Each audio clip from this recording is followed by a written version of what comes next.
And welcome to today's show. You are listening to Rena Kennedy Lester, all things Lester lifestyle, and I am happy to be here today with you, wishing you a happy Black History Month. Today marks the beginning of Black History Month here in America.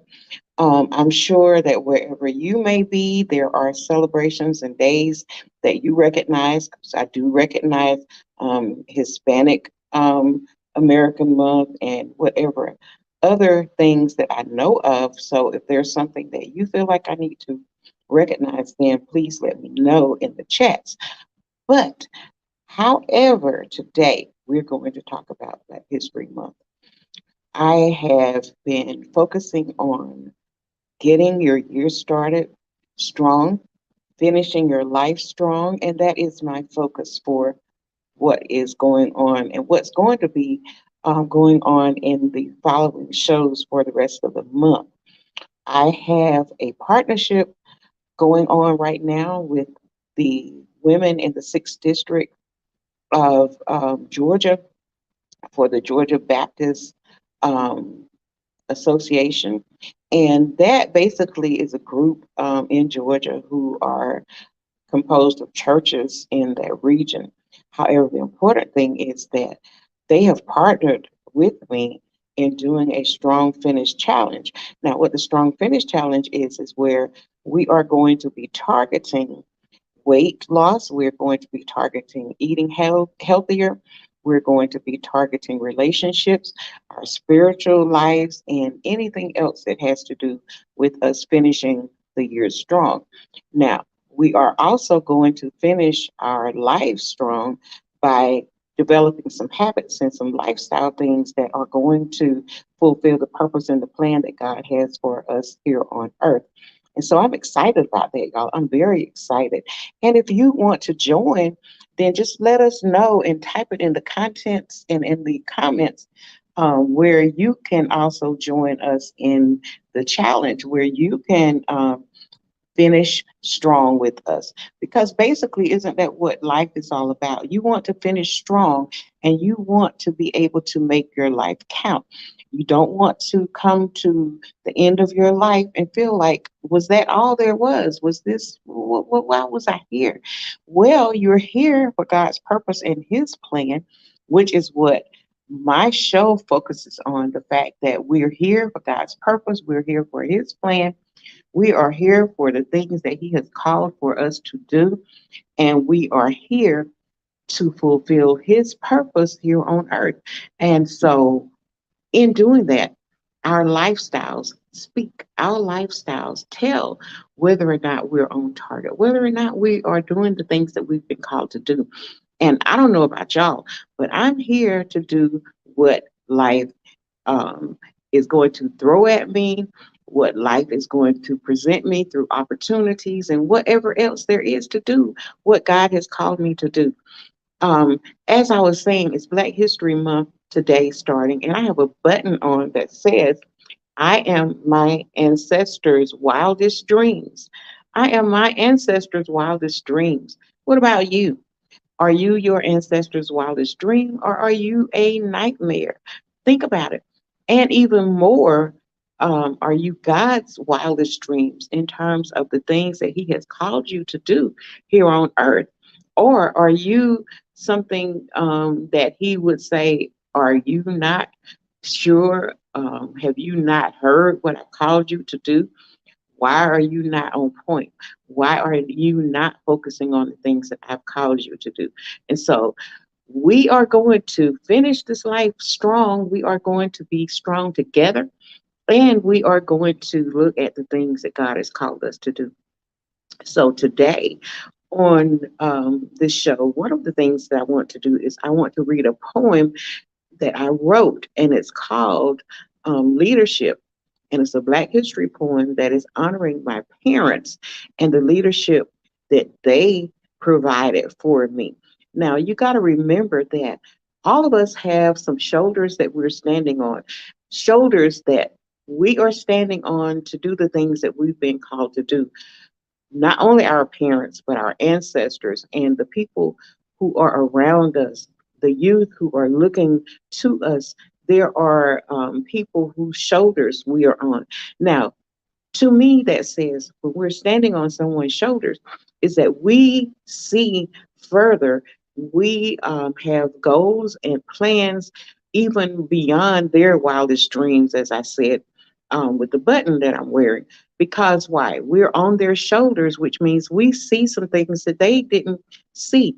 We saw and can see further into the future beyond what they could dream. Now, we know that our forebears and our forefathers dreamt and had dreams, but y'all, the things that we have going on today, they even had no conceptualization of, they couldn't even see that.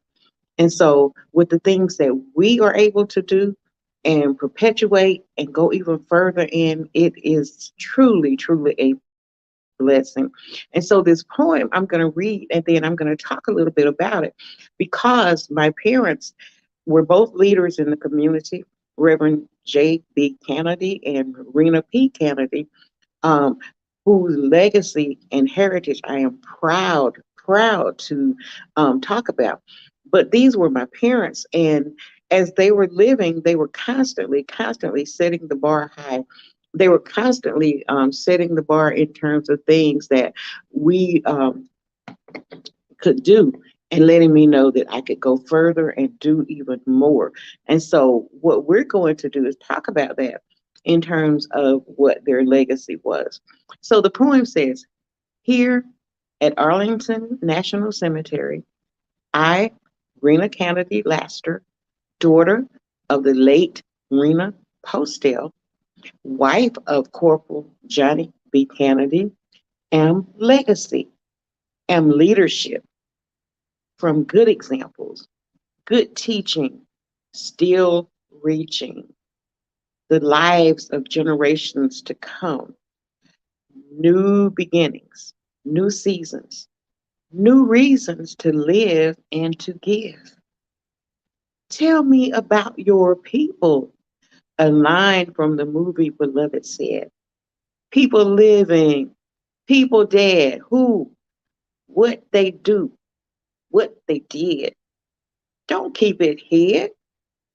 Were they leaders or did they sleep, creep, rolling stones from bed to bed, or never alone because they were led by the Father above? A stone, a rock, a firm foundation, ready and able to lead a nation. Proverbs 23 woman, strong, godly men. Show me the way by your actions and not by what you say. Lead, lead, lead the way today, tomorrow, into the future. Leadership personified, great lives, honoring those who died, giving their all to make sure that we all are somebody. That is in reverence of my parents and the life that they led.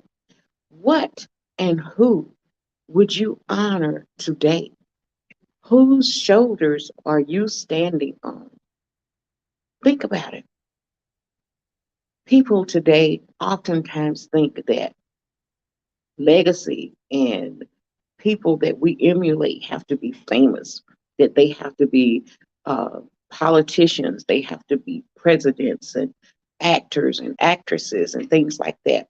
But I'm here to tell you that people around you, your relatives, your parents, were there to teach you, to guide you. Now, I hear some of you saying, well, my parents didn't do that. My parents didn't reach out and be a leader, and my parents weren't all of the things that they should have been. Well, even in that, they were teaching, they were leading. Why? Because they were showing you that this is not what I want to do. I want to do more. I want to be more, and I want to go further than they did. You can make them proud. And you can also inspire them to do more and to do the things that maybe they felt for some reason they were not able to do. You can inspire them to go further. You know, it's never too late. I tell people all the time, from all the things that I've read in the Bible, I have never seen a retirement plan for getting off of the purpose and the plan that God has for you. Now, He may change seasons for you, change how He wants you to do things, but you are to live until you die. You are to constantly be improving and constantly being better. And this is something that a lot of times people forget. And people seem to think that, oh, I'm too old now. I missed my chance. Y'all, you have never, never missed your chance until you close your eyes in death. There is something that you can do. How can you reach out to others? Well, as grandparents, we can be instilling values into our young people. We can be telling them about customs and heritage and telling them about their legacy and telling them about the things, the dreams you had, the dreams that now they can go forward and fulfill. You can tell them about the people who came before them. You can live through your lifestyle and show in a way that we often forget that our lifestyle speaks. Our lifestyle speaks loud and clear. And oftentimes people forget about the fact that their lifestyle is speaking. You are speaking whether you say a word or not. Think about it. How you carry yourself, how you dress, how you respond to other people, whether or not you do random acts of kindness to other people, whether you show the love of Christ, whether you are doing the things that God has called you to, you are speaking. But guess what? You are also speaking when you don't do the things that you're called to do, when you are not in the purpose and the plan that God has called you to. You are speaking even then. And so you want to be speaking in such a way that other people can listen, they can emulate you, they can go ahead and be ready to move into their next. So, moving into their next, I have goals and I have plans. And one of the things I want to talk about also is what would I want to leave as a legacy for my grandchildren, my children, the people with whom I come in touch today? Well, I want to leave a legacy of faith. I want to leave a legacy of faith, a legacy that says that I believe that God can do, can be, is all the things that He says He is. The verse in the Bible says, I can do all things through Christ who strengthens me. I want to live that. I want to let people know that I can't do everything in my own strength. And I don't want to. You know, there was a time that I did try.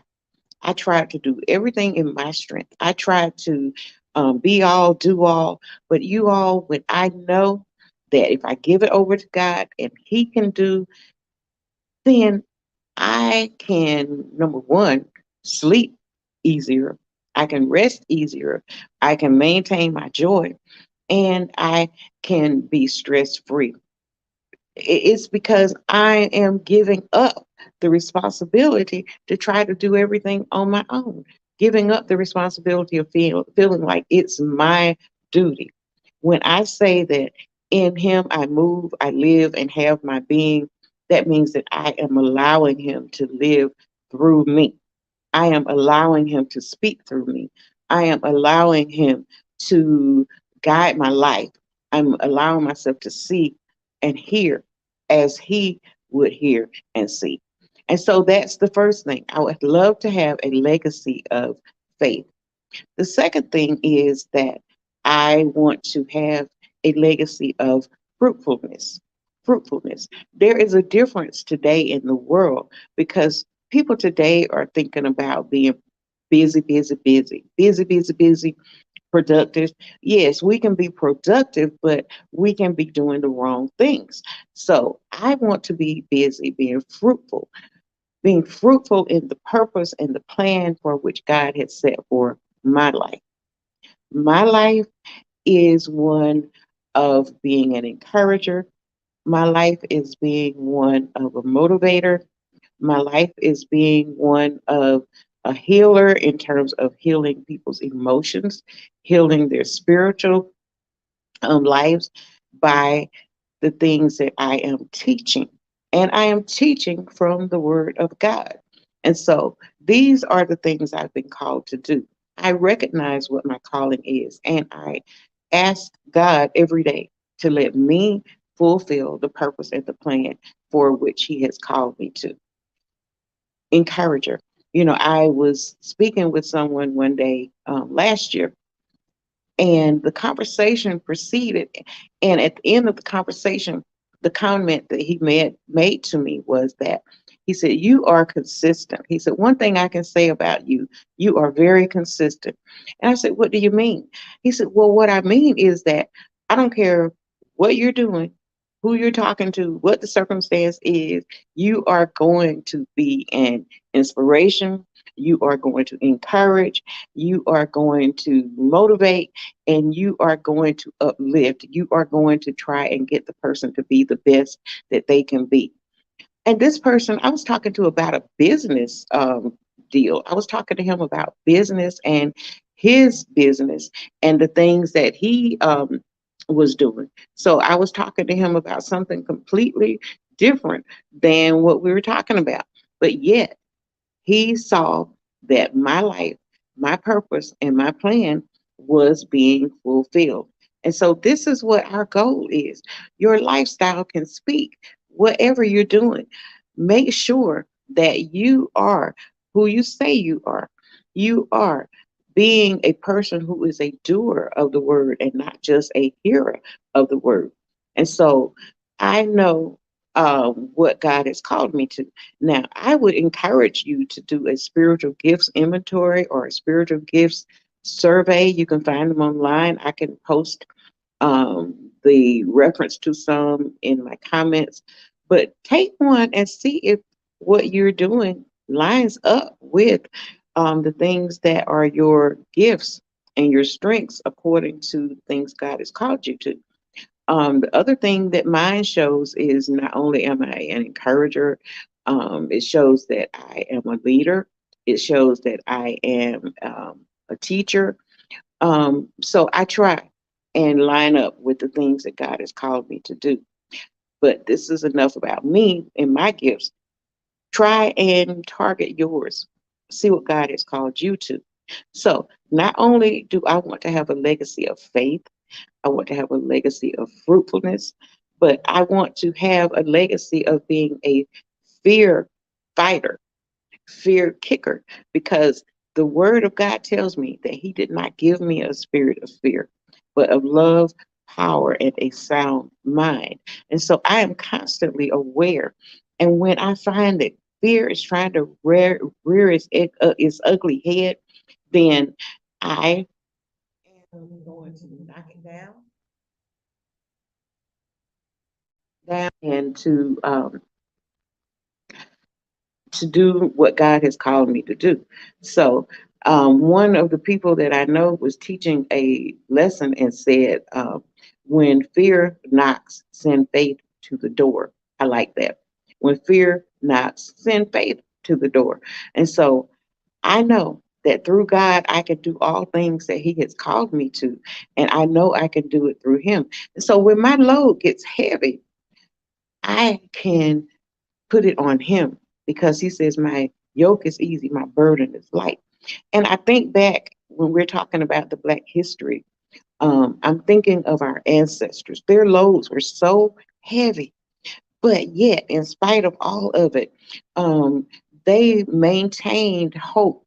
They maintained the fact that one day, one day things are going to be better.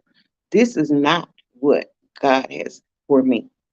I'm going to get out of this. And if I don't see it, then my grandchildren will, my children will, the people who come after me will. And I am going to leave a legacy of faith and a legacy that says, this is not it. This is not what we're called to do. And so, what I want to say also to the young people today, if you're not living up to your full potential, if you're not living up to the purpose and the plan for which God called you, people gave their lives. People fought for the things that you take for granted. People fought hard to have a life where they could achieve, where they could have prosperity, where they could live where they wanted to live, and where they could do the things that they wanted to do. People fought hard for that opportunity. What are you doing that is going to show that you also are going to live a legacy for someone else where you can go forward? Think about it. Think about it. This is our challenge. This is my charge to you. Be the best that you can be. Be who God has called you to be. And I promise you that He will bless you and that you will leave behind a legacy for the ones who are coming behind you. Stop the violence. Stop the killing. Stop the unnecessary stuff that we're doing and focus on who is it that I am called to be? Who is it that my children need to see me be?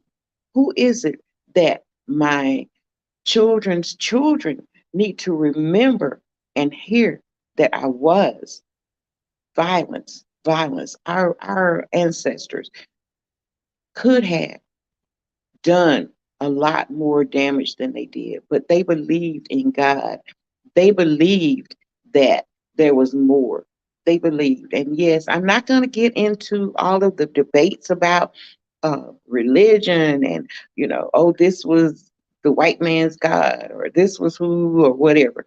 Because the God that I serve, the Bible says that God is a spirit, and they that worship him must worship him in spirit and in truth. And so that is the God that I'm talking about.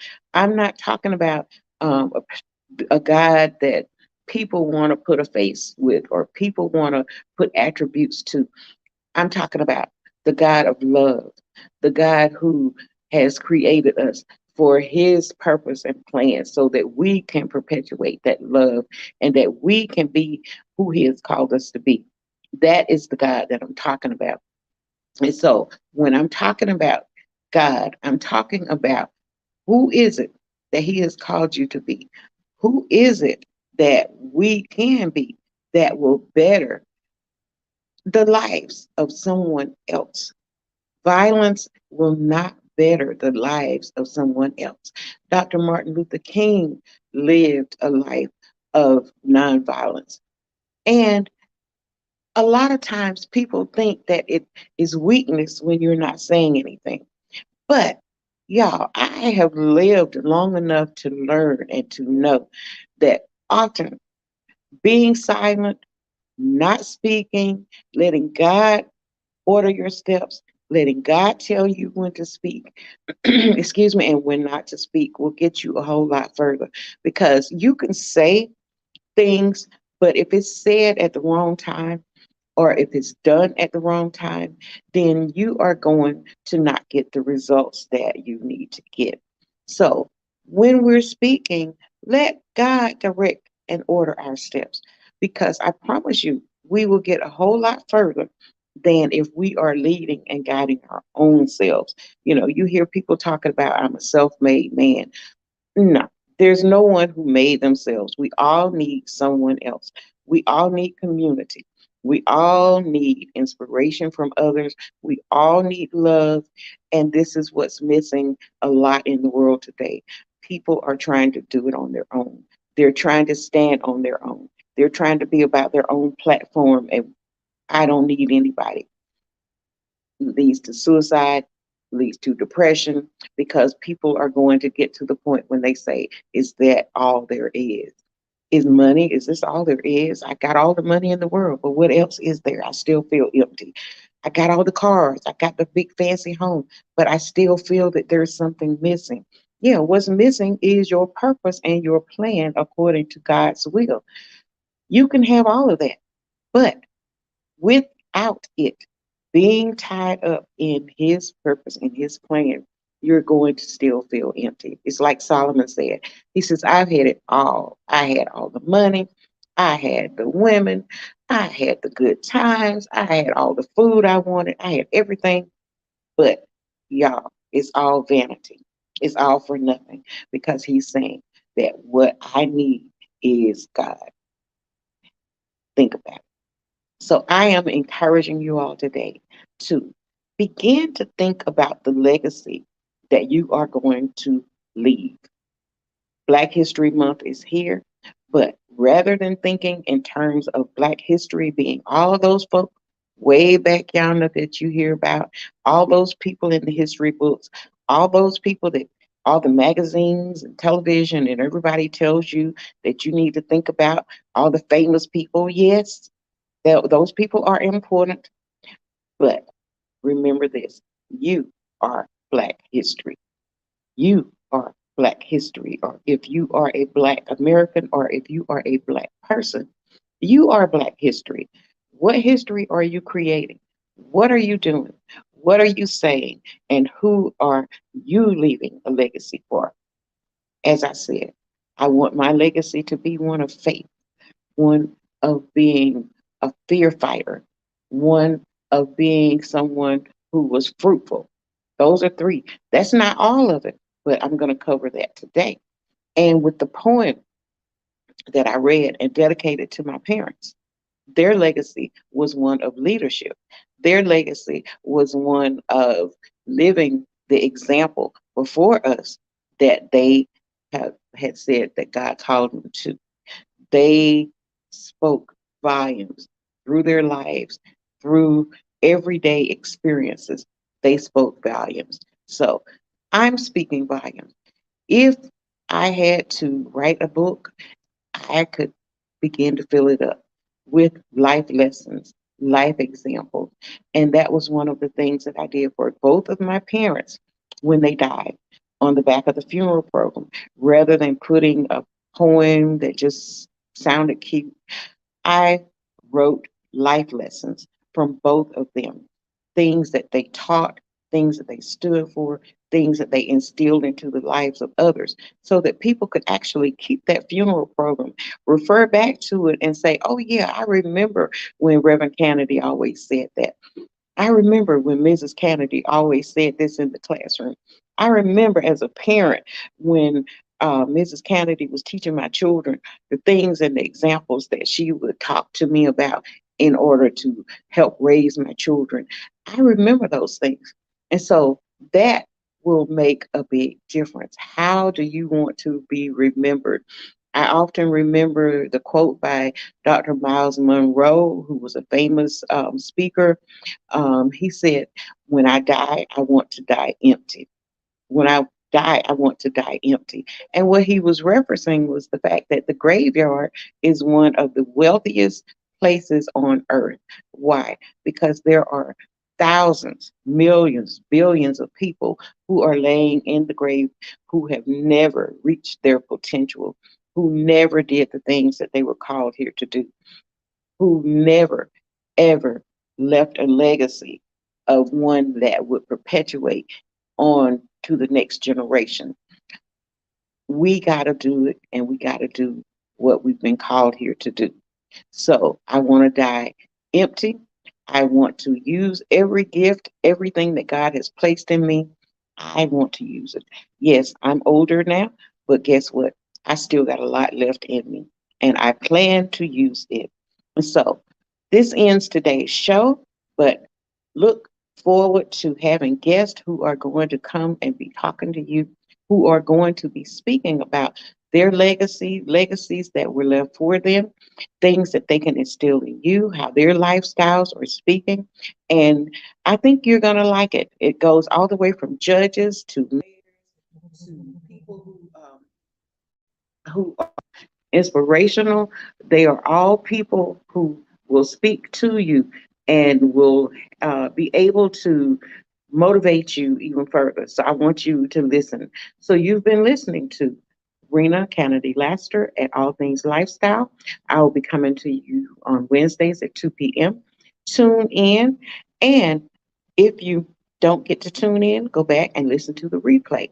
Type in your comments, type in any questions because I do review them and I will get back with you. And so, again, you've been listening to Rena Kennedy Laster, All Things Lifestyle. I want you to be blessed, live out your heritage, stand on somebody's shoulders, and begin to do the things that you've been called to do so that you can live a legacy because you are Black history. Take care until next week.